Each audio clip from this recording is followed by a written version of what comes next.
कांग्रेस के एक नुमाइंदा वफ्द ने दिल्ली के वज़ीर आला केजरीवाल से मुलाकात की। केजरीवाल की रिहाइशगाह पर मिलने वाले इस कांग्रेस वफ्द की क़यादत दिल्ली प्रदेश कांग्रेस सदर और दिल्ली की साबिक़ वज़ीर आला शीला दीक्षित कर रही थी।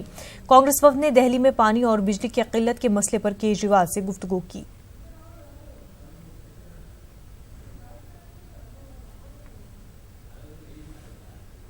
और शीला जी और तमाम हमारे वर्किंग प्रेसिडेंट और कांग्रेस के लीडर सब ने मिलकर अपनी बात कही है और मुख्यमंत्री जी को कहा है जिस तरीके से फिक्स चार्जेस बढ़ाए गए और उनके मंत्री कहते हैं कि ये फिक्स चार्ज जो है वो हम वापस इसलिए नहीं ले पा रहे थे कि आचार संहिता लगी हुई थी।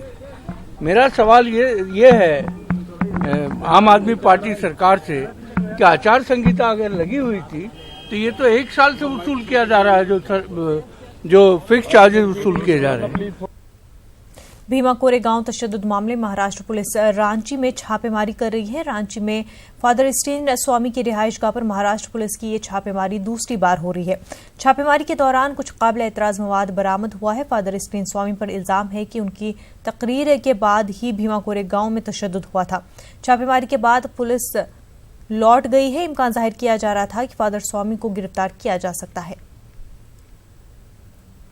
महाराष्ट्र के भीमा कोरेगांव में जातीय हिंसा के मामले में महाराष्ट्र पुलिस ने दूसरी बार फादर स्टेन स्वामी के नामकुम स्थित आवास पर छापा मारा है। पुलिस की छापेमारी जारी है। आप जो पीछे का दृश्य देख पा रहे होंगे ये वही मकान है जहां पर वही आवास है जहां पर फादर स्टेन स्वामी ये रहते हैं। ये नामकुम का बगीचा इलाका कहा जाता है।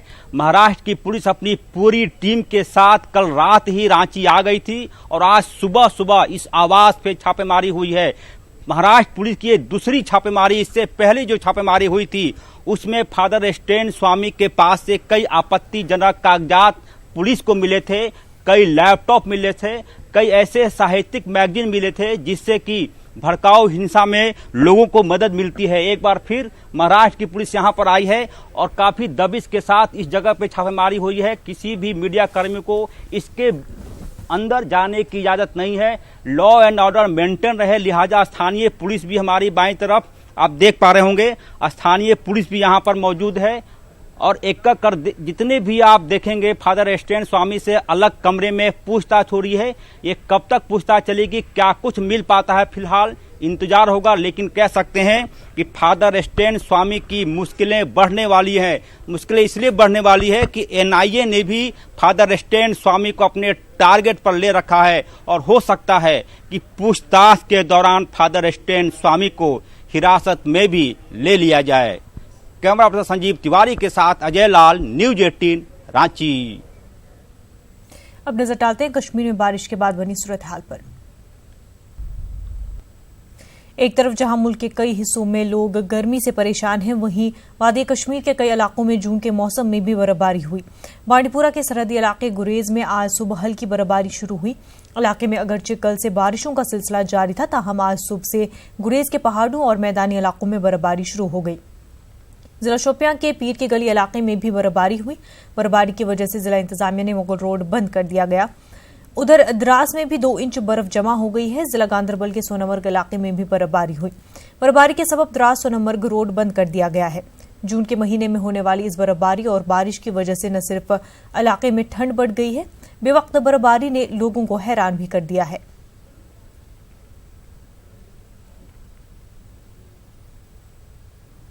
वादी कश्मीर के कई इलाकों में रात भर शदीद बारिश हुई। कई इलाकों में सैलाबी सूरत हाल पैदा हो गई है। पटन के कई इलाकों में सड़कों पर काफी पानी जमा हो गया है। टंगमर्ग के सराय में नाला फिरोजपुरा पर पुख्ता पुल पानी के तेज बहाव से बह गया। मुसलसल बारिशों और नाला वेशु में तोगयानी के बाइस अश्थाल कुलगाम गांव में राबता जिला हेडक्वार्टर से मुनक़ता हो गया है। मकामी लोग परेशान हैं क्योंकि इलाका जजीरा नुमा की शक्ल इख्तियार कर गया है। उधर शहर श्रीनगर में गुज़िश्ता रात जबरदस्त बारिश हुई।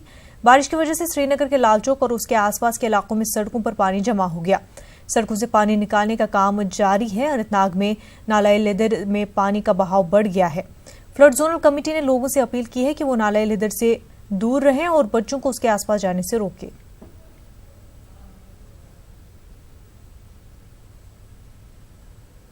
कल शाम से शदीद बारिशों की वजह से पटन के शीराबाद, डखूराबाद और हांजीवीरा में सैलाबी सूरत हाल बनी हुई है। खोर और हांजीवीरा पटन में मेवा बागात, खेत खलियान पूरी तरह तबाह हो चुके हैं। 2014 के सैलाब की तबाहकारियां अब भी लोगों की नजरों के सामने है, जिसकी वजह से लोगों में काफी खौफ पाया जा रहा है। खुर्शेराबाद के लोगों ने इल्जाम लगाया है कि मुतल्लिका महकमों की जानिब से कोई अहदेदार या कोई बचाव टीम अब तक नहीं पहुंची है।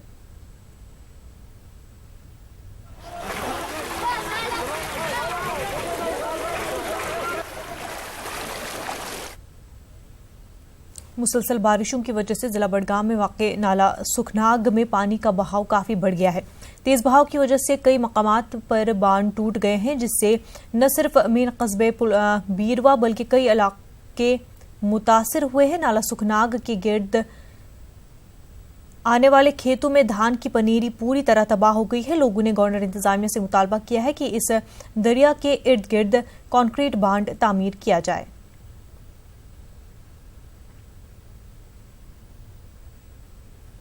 वादी कश्मीर में बारिश की वजह से कई इलाकों में सैलाबी सूरत हाल बनी हुई है। जिला बडगाम में मकामी लोगों और पुलिस जवानों ने एक नाले से 550 भेड़ों को बचा लिया है। जिला बडगाम के चाडूरा इलाके के बड़ीपुरा के एक नाले में कम से कम 550 भेड़ फंस गए थे।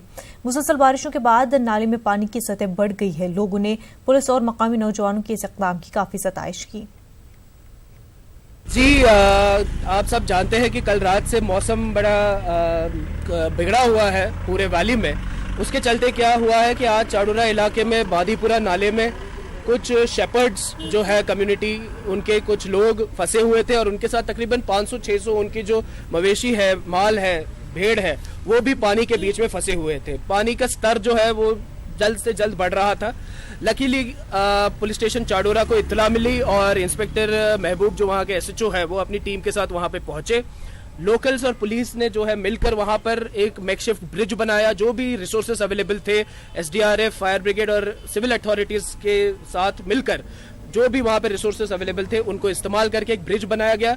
और fortunately I must praise the police team कि उन्होंने वक्त रहते कार्रवाई करते हुए सारे शेपर्ड्स को और उनके पूरे 500-600 जो भी शिप्स थे उनको बचाया। 15वें आंध्र प्रदेश कानून साज असेंबली के पहले इजलास का आगाज हुआ है। इजलास के पहले दिन नए अरकान असेंबली ने हलफ लिया। अबूरी स्पीकर एस वेंकट चन्नाप्पा ने नए अरकान असेंबली को हलफ दिलाया। सबसे पहले एपी के वजीर आला वाईएस जगनमोहन रेड्डी ने हलफ लिया। उसके बाद opposition leader N Chandrababu Naidu ने हलफ लिया। नायब वज़ीर आला अमजद पाशा, के सरनिवास नानी, पी पुष्पा श्रीवानी, नारायण स्वामी के साथ वुज़रा अरकान असेंबली ने हलफ लिया।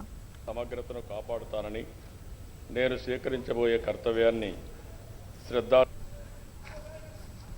I am to announce to the House that in exercise of the powers conferred by Clause 1 of Article 180, నేను స్వీకరించబోయే కర్తవ్యాన్ని శ్రద్ధాసక్తులతో నిర్వహిస్తానని దైవ సాక్షిగా ప్రమాణం చేస్తున్నాను।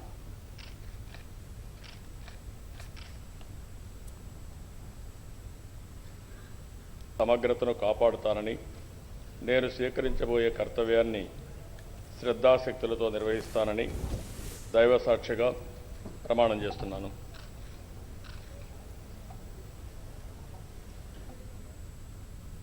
मुजफ्फरपुर में बच्चों की जानलेवा बीमारी चिमकी बुखार का कहर जारी है। बुखार ने 24 घंटे में 10 और बच्चों की जान ली है। इस जानलेवा बीमारी से मरने वाले बच्चों की तादाद 48 हो गई है। 10 बच्चों में से 7 की मौत SKMCH में हुई है, जबकि 3 की मौत केजरीवाल अस्पताल में हुई है। बताया जा रहा है कि अब तक 60 बच्चे अस्पताल में जेर इलाज हैं। डॉक्टरों के मुताबिक बीमार बच्चों की बढ़ती तादाद को देखते हुए 2 नए ICU खोले गए हैं। डॉक्टरों का ये भी कहना है कि कई बच्चे सेहतयाब होकर अपने घर भी चले गए हैं। जैसे हम लोगों का पास अपना PICU 2 ठो है, PICU 1 एंड PICU 2, लेकिन कल मरीज की संख्या को देखते हुए कल PICU 3 एंड PICU 4 जो कि मेडिसिन विभाग के हैं उनको खोला गया, क्योंकि कल बहुत सारे मरीज आए, करीब 30 एडमिशन एकाएक सुबह में हो गए, इसलिए तुरंत खोल के उसमें मरीज को लगाना पड़ा। और अभी भी अगर हम लोग बहुत निश्चिंत हैं कि अगर अभी भी पेशेंट की संख्या बढ़ती है तो और PICU की। राजस्थान के जयपुर में स्पाइस जेट के SG-58 को इमरजेंसी लैंडिंग कराई गई है। तैयारे का टायर फट गया था। तैयारा दुबई से जयपुर पहुंचा था। पायलट ने बड़ी होशियारी और अक्लमंदी से लैंडिंग की और 160 मुसाफिरों की जान बचा ली।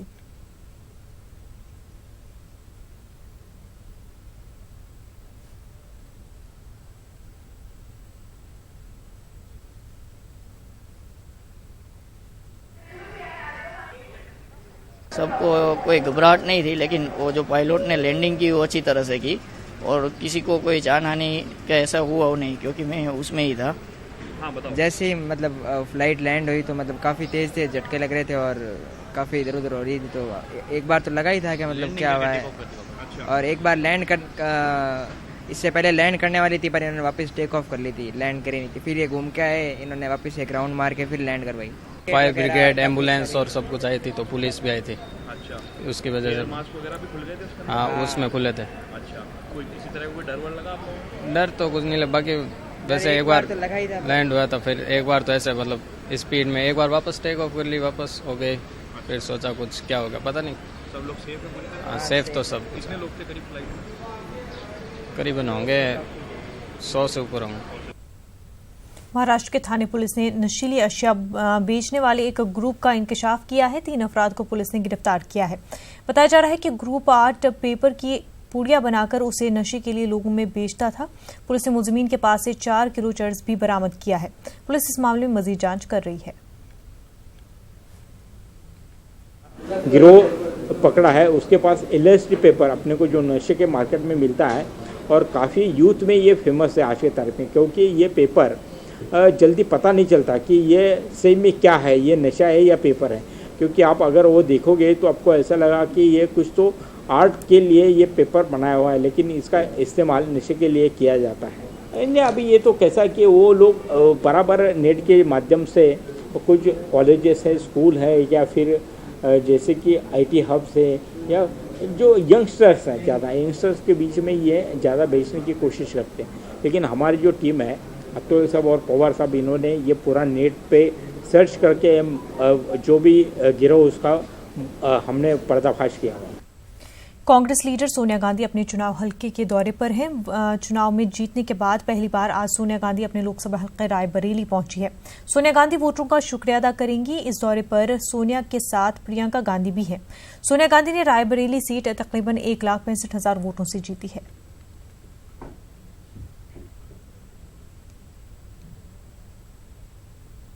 महकमे मौसमियात ने वायु तूफान के लिए अलर्ट जारी कर दिया है। गुजरात के साहिली इलाकों में तूफान से निपटने के लिए बंदोबस्त किए जा रहे हैं। गिर सोमनाथ के संबर गांव में तेज हवाओं के साथ बारिश शुरू हो गई है। इंतजामिया ने संबर गांव को खाली करा लिया है। पूरे गुजरात में एनडीआरएफ की 36 टीमों को तैनात किया गया है। साहिली इलाकों में फौज और एनडीआरएफ को तैनात कर दिया गया है। गिर सोमनाथ में समंदर में ऊंची लहरें उठ रही हैं। वायु तूफान अभी मुंबई के साहिल से गुजर रहा है और उसके कल गुजरात के साहिल से टकराने का इम्कान है।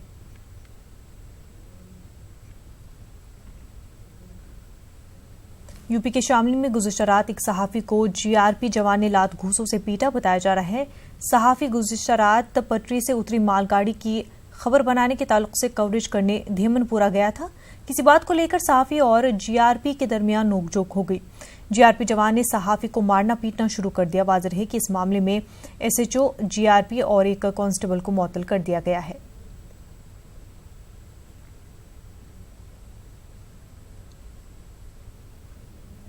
हिंदुस्तानी फजाए के लापता AN-32 तैयारे का मलबा 8 रोज बाद मिल गया है। तैयारे का मलबा अरुणाचल प्रदेश के सियांग जिले में पहाड़ी पर दिखाई दिया है। फजाए ने मलबा मिलने की तस्दीक कर दी है। तैयारा 3 जून को 5 मुसाफिरों और अमले के 8 अफराद के साथ लापता हुआ था।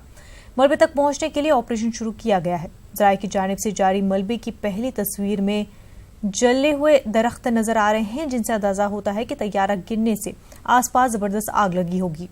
मलबा टाटू इलाके में 12,000 फुट ऊंची पहाड़ी पर मिला है।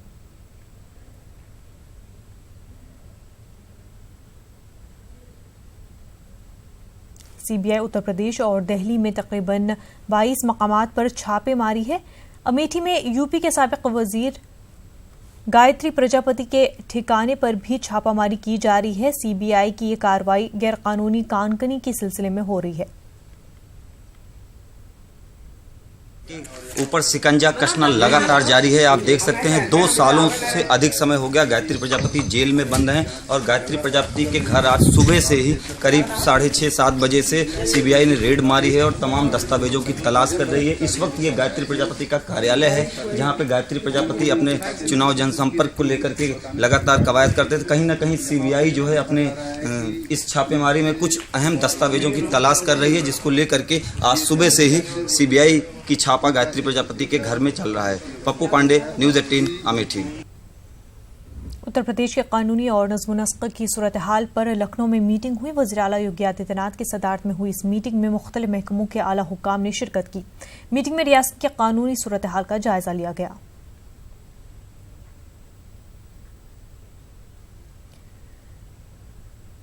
जम्मू कश्मीर के गवर्नर सत्यपाल मलिक ने श्रीनगर में एक प्रेस कॉन्फ्रेंस से खिताब करते हुए दिल्ली के मीडिया पर निशाना साधते हुए कहा कि दिल्ली की सहाफत ने वादी कश्मीर की गलत तस्वीर पेश की है।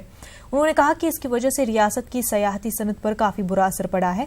सत्यपाल मलिक ने पाकिस्तान पर भी निशाना साधा। उन्होंने कहा कि पाकिस्तान बदहाल हो गया है, लेकिन वहां अभी भी मिलिटेंटों के कैंप मौजूद हैं।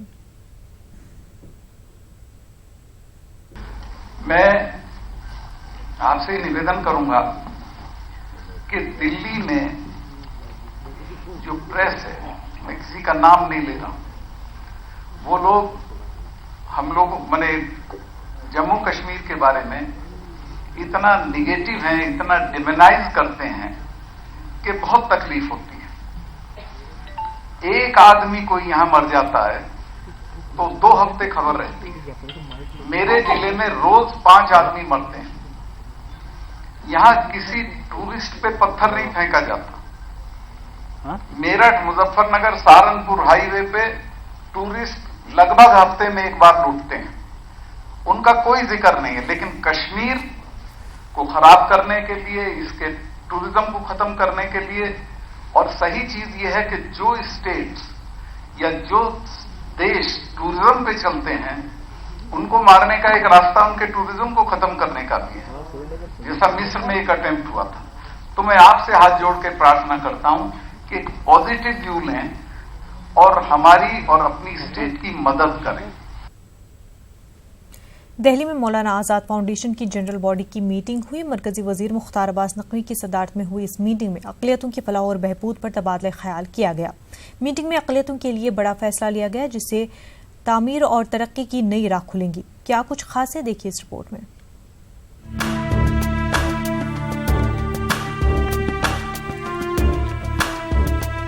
दिल्ली में मौलाना आजाद फाउंडेशन की जनरल बॉडी की मीटिंग मरकजी वजीर मुख्तार अब्बास नकवी की सदारत में हुई। इस मीटिंग में अक़लियतों की फलाह व बहबूद पर तबादला ख्याल किया गया।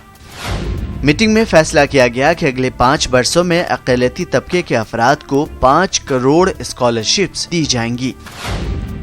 10 लाख स्कॉलरशिप्स आजाद फाउंडेशन देगा और 50% स्कॉलरशिप्स लड़कियों को दी जाएंगी। तालिबात के लिए ब्रिज कोर्सेज के जरिए परवाज की नई राहें तैयार की जाएंगी। मदरसे के असातिज़ा को ट्रेनिंग दी जाएगी और मदरसों के निसाब तालीम को बेहतर किया जाएगा।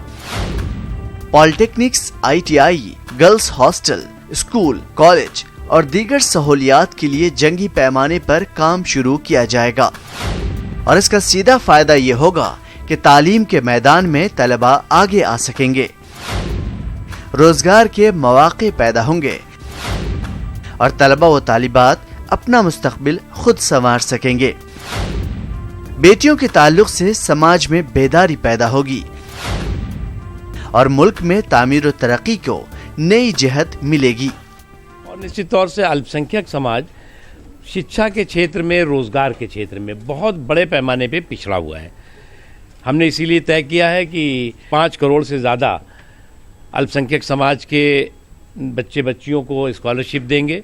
5 करोड़ में 50% लड़कियों को स्कॉलरशिप देने की हमने निर्णय किया है।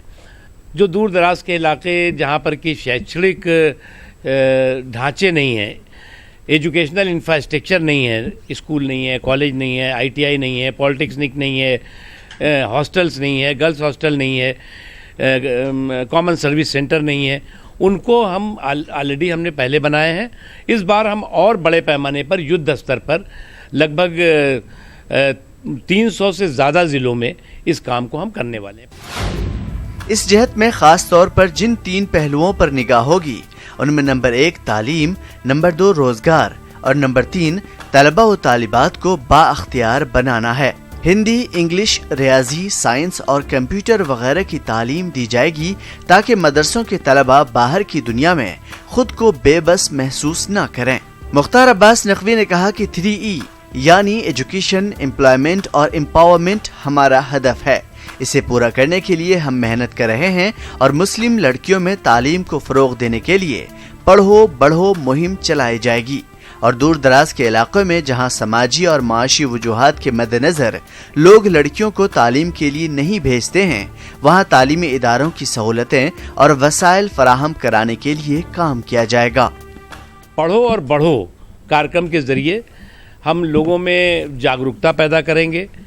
हम उन क्षेत्रों में जहाँ पर कि सामाजिक कारणों से, आर्थिक कारणों से लोग जो है वो शिक्षा अपने बच्चे या बच्चियों को नहीं दिलाते, वहाँ पर अवेयरनेस कार्यक्रम के जरिए हम लोगों को जागरूक करेंगे और उन कहेंगे कि आप बच्चों को, अपने बच्चियों को शैक्षणिक संस्थानों में आप भेजें ताकि वो शिक्षा के क्षेत्र में मजबूती से काम कर सकें। मुख्तार अब्बास नकवी ने कहा कि अगले 5 सालों में तरक्की की गाड़ी को एतमाद के हाईवे पर तेजी से दौड़ाना हमारी तरजीह होगी ताकि हर एक जरूरतमंद की आंखों में खुशी और उसकी जिंदगी में खुशहाली लाई जा सके। तरक्की के हाईवे पर न कोई स्पीड ब्रेकर आने देंगे और न कोई रोड़ा।